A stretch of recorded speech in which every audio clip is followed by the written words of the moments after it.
앵커가 직접 고른 뉴스 앵커픽입니다.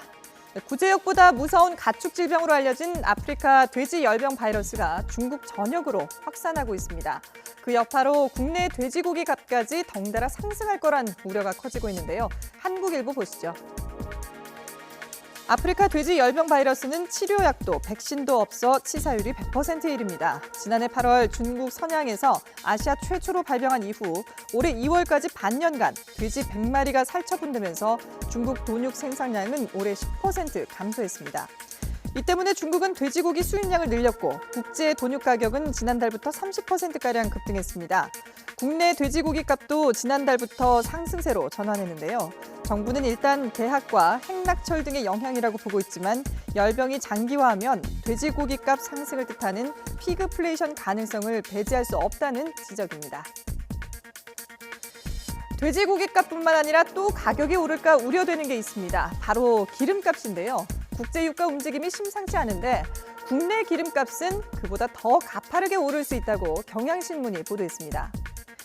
올해 들어서만 40% 넘게 오른 국제 유가가 미국의 이란 제재 여파로 다시 급등세를 보이고 있습니다.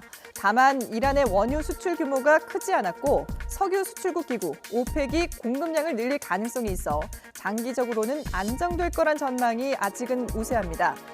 하지만 국내의 경우 다음 달 6일부터 유류세 한시적 인하폭이 15%에서 7%로 축소되는 시기와 맞물려 국내 기름값은 국제 유가보다 더 빨리 뛸 수 있습니다.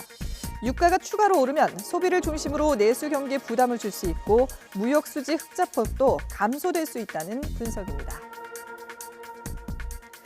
주택 구입 자금을 모으기 위해 부모에게 더부살이하는 전문직 고소득 20, 30대가 늘고 있습니다. 과거 불황기 때 주거비 절약을 위해 부모 집에서 살던 캥거루족과는 달리 부동산 재테크를 위해서 일시적으로 합가를 하는 겁니다. 대표적인 예로 김명수 대법원장 아들 김모 판사 부부를 들 수 있는데요. 2017년 9월 분양가가 최소 10억 원이 넘는 서울 강남의 고가 아파트 청약에 당첨되고도 작년 1월 대법원장 공관으로 이사해 논란이 일기도 했습니다. 처가나 시댁 부모와 한 집에서 사는 불편함을 기꺼이 감수하는 이유는 재산을 불릴 수 있는 기회라고 생각하기 때문입니다. 부모 집에 살며 무주택 기간을 늘리거나 까다로워진 대출 조건을 피해 현금을 확보할 수도 있고 주거비까지 아낄 수 있다는 겁니다. 하지만 이런 재테크 방법도 부모가 경제적인 능력이 있어야만 가능하기 때문에 금수저 재테크라고도 불리기도 한다는군요. 네, 지금까지 앵커가 직접 고른 뉴스 앵커픽이었습니다.